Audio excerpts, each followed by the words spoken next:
Are you sick of searching for how to lose weight only to come up with so many conflicting methods? Do all of the contradicting fat loss rules leave you confused? Yeah, me too. But if you want to learn how I finally conquered fat loss over 40, keep watching and I'll show you 3 things I track for a successful fat loss plan. Now, even better, when clients who are experiencing a weight loss stall begin tracking with these same metrics, that's when they start getting results. Before we get into it, please click the like button and subscribe. I want to make sure you get all of the tricks that finally help my scale budge when nothing else worked. Leave a comment too so I know you dropped by. Hey, I'm Nissa, and my 100-pound weight loss story was featured in media like People magazine and Pop Sugar. Since then, I've helped hundreds of women break free from fad and yo-yo diets with the same simple macro approach I use to lose 100 pounds. Okay, let's talk about 3 things that you should track in order to get back on track with a successful fat loss plan. The first thing you'll want to track is your macros, which includes total calories. Yes, this means you need to be in a caloric deficit in order to lose weight. But wait, before you turn this video off because you don't want to hear what I'm about to say, basically you need to hear what I'm about to say if you want to get your scale to budge. Now, most women don't want to track calories or macros because it's tedious, or maybe you've tried it before and it didn't work, or you just want to learn how to eat intuitively and not obsess over calories. Listen, there are a lot of things that I really want in this world too, but the fact is, if you don't add this layer of accountability to your plan, then you may never hit your fat loss goals. Now, this is especially true if you're struggling with how to lose fat over 40 because you need to pay even more attention than those reckless and carefree 20 and 30-year-olds who, quite frankly, seem to get away with a whole lot more when it comes to weight loss.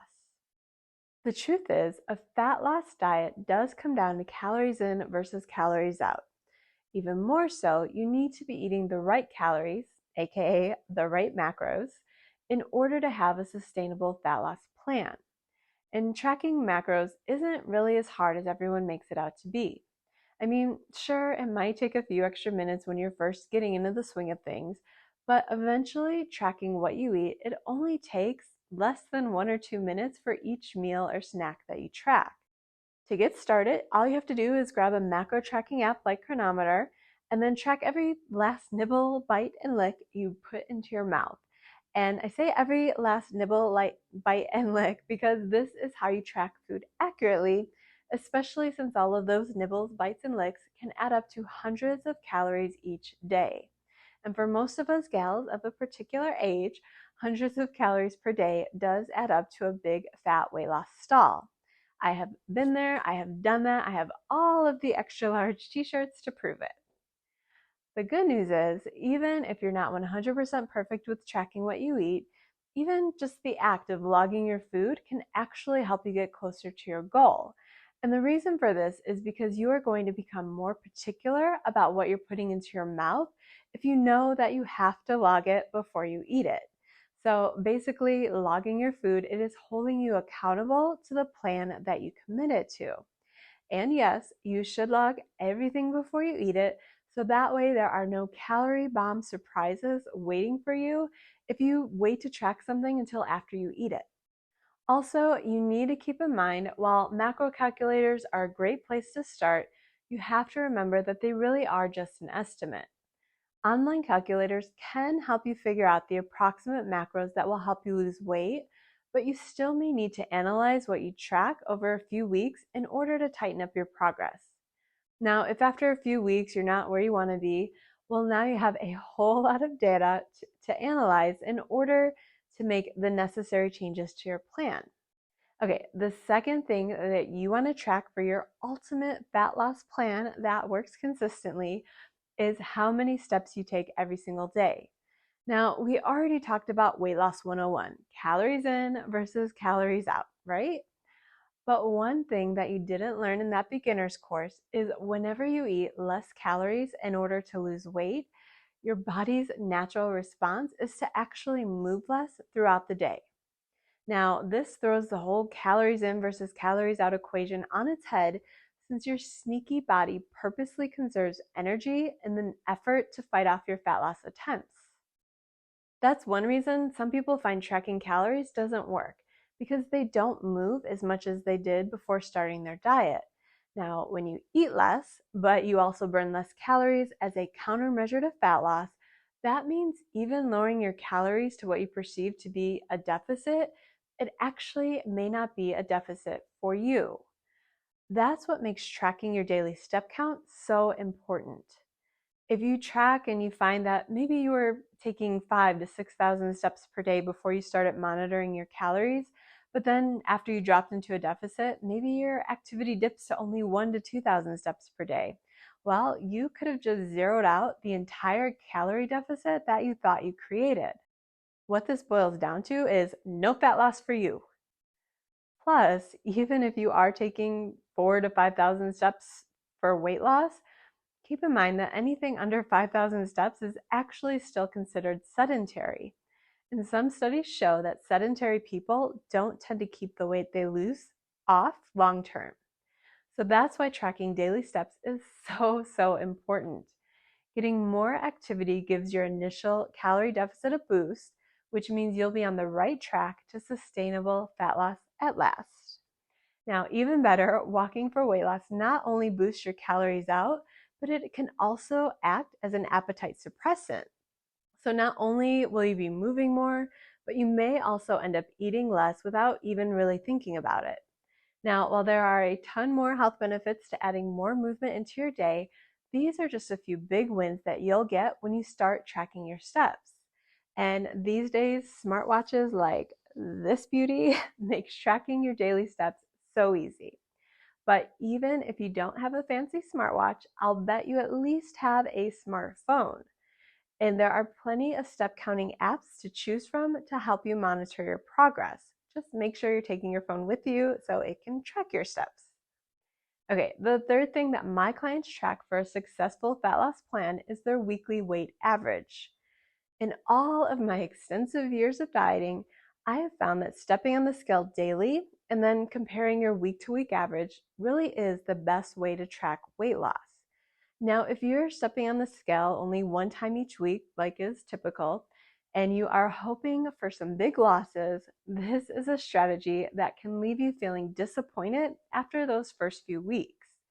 And that is mostly because a lot of women see a big drop on the scale those first few weeks.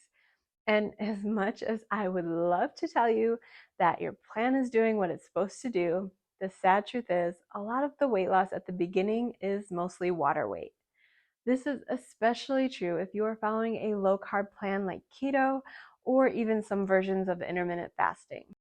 While watching the scale drop so quickly can be a great push to keep you going, you may give up entirely once your scale stops playing nice.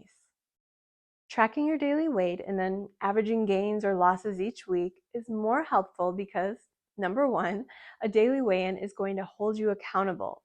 That way, you will be less likely to indulge in an over-the-top treat if you know that you still have to step on the scale the next day. Number two, your weight fluctuates up to 5 pounds or even more on any given day.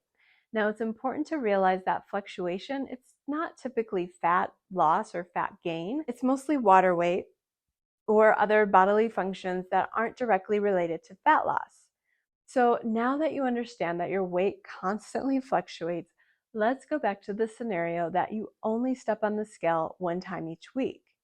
Now, if you happen to step on the scale on the day that your weight is fluctuating up, because maybe you had a lot of salt the day before or a lot of carbs, which hold in some water, now these results could devastate you and throw you off your plan entirely. But when you take a daily weight measurement and you start to see how your body is responding day to day and what your average is doing week to week, this is going to give you a bigger picture view of how your body is responding to your plan rather than just like one random day you step on the scale each week. That's just showing you one piece of information. Now, when you start to understand how your body responds through daily measurements, then you're less likely to throw in the towel because you had one bad weigh-in. Now, I do have a caveat when it comes to tracking your daily weight. If you are someone who just dreads stepping on the scale and you go into a complete diet tailspin every single time you get a number that you don't want to see, then weight averaging probably isn't the right idea for you. But if this is you, then you'll probably want to measure your progress through other means and stay off the scale completely. So you'll want to measure through things like progress photos or monthly body measurements. And the reason is because if you're just relying on that one weekly scale weight, it's never going to give you the full fat loss picture. But if you're someone who likes the feedback and you also need the accountability that daily weigh-ins provide, then this is really a great tool that can help you finally reach your goal. And while the scale should not be your be all end all when it comes to progress, comparing week to week trends can be a much better way of tracking results than simply comparing a 1 day each week number that is never really all that accurate. When you take the time to track your weekly weight average, if a few weeks goes by with no progress, then maybe it is time for you to make some changes for your plans. With that said, you always want to double check your progress with other methods prior to making changes, since you very well could be losing fat without the scale even moving an ounce. Now, this exact scenario has happened to me plenty of times, like back when I went an entire 6 months without the scale dropping, yet my body completely changed. More recently, I went 3 months before my scale changed, yet I lost an entire clothing size, and you can see some big differences in my body shape. And that's because my focus this year has been on a diet plan more for fat loss, but my priority is adding more muscle. So this means that my body is making big changes, but the scale is not moving at all, or it's just moving very, very slowly. In fact, these side-by-side photos, I actually weigh more in the after photo than I do in the before photo. So continue to take those pictures and measurements, and most importantly, you need to have patience. Now, following weight loss habits like tracking macros, daily steps, and a weekly weight average are the exact things my clients track for simple and consistent weight loss. In fact, when I work with one-on-one coaching clients, I send this spreadsheet to track all of these fat loss metrics. When you see your weekly averages in plain sight for your calories, your steps, and your weight, it's easy to get a bigger picture view of how your plan is working or what areas you need to improve. Now, if you want to learn more about how to lose fat for good with one-on-one coaching, or if you want to learn my 5 best tips for weight loss for women over 40, check out the description for the links. You can also go to eatingfatisthenewskinny.com/tips for those tips. Also, make sure you post any questions this video may have brought up below, because I want to make sure that you finally succeed with reaching your fat loss goals in 2023 and beyond.